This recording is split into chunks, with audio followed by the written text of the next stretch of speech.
लीजिए, एक और खुलासा, एक और राज्य, एक नया आयाम। जो मामला बंगलोर के महादेवपुरा से शुरू हुआ, कर्नाटका के ही आलंद में पहुंचा, अब हरियाणा में आ पहुंचा है। पहले बात सिर्फ एक एक कॉन्स्टिट्यूएंसी की थी, अब बात पूरे राज्य की है। पहले सवाल कुछ हजार वोटों की हेराफेरी का था, अब मामला 25 लाख का है। पहले आरोप कुछ फर्जी एडिशन का था, फिर आरोप व्यवस्थित रूप से डिलीशन करवाने के खेल का था, अब फोटो के प्रमाण सहित डुप्लीकेट्स का है।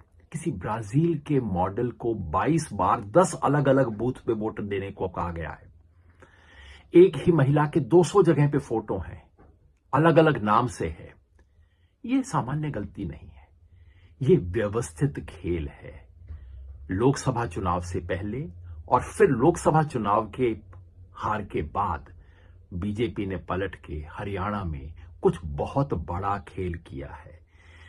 याद रखिए, इशारा यह भी है कि 3.5 लाख वोट विधानसभा चुनाव से जस्ट पहले काटे गए हैं।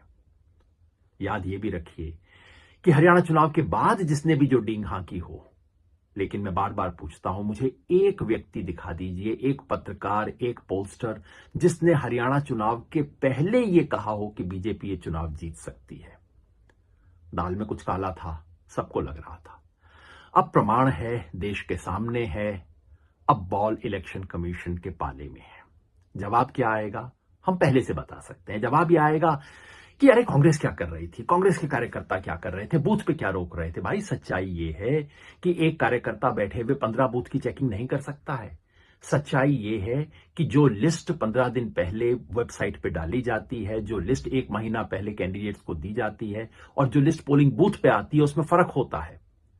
सच्चाई ये है कि वोटर लिस्ट को ठीक करना चुनाव आयोग का काम है, और अगर चुनाव आयोग ये करने में असमर्थ है तो दे दे पॉलिटिकल पार्टियों को ये काम करने को, या कम से कम पॉलिटिकल पार्टियों को पूरी वोटर लिस्ट तो दे दे, जांच कर सकते हैं। बिहार में एग्जैक्टली यही खेल दोबारा हो रहा है। सुप्रीम कोर्ट के सामने हम प्रूफ दे चुके हैं कि लाखों डुप्लीकेट वोट हैं, हालांकि फोटो हमें उपलब्धि नहीं थे। डुप्लीकेट है, कन्नड़ और तमिल में लिखे हुए नाम हैं, वोटर का नाम ब्लैंक है उस सूची में जिसके आधार पर वोटिंग होने जा रही है बिहार में। कब जागेगा चुनाव आयोग? और अगर चुनाव आयोग नहीं जागेगा तो आप और मैं कब जागेंगे?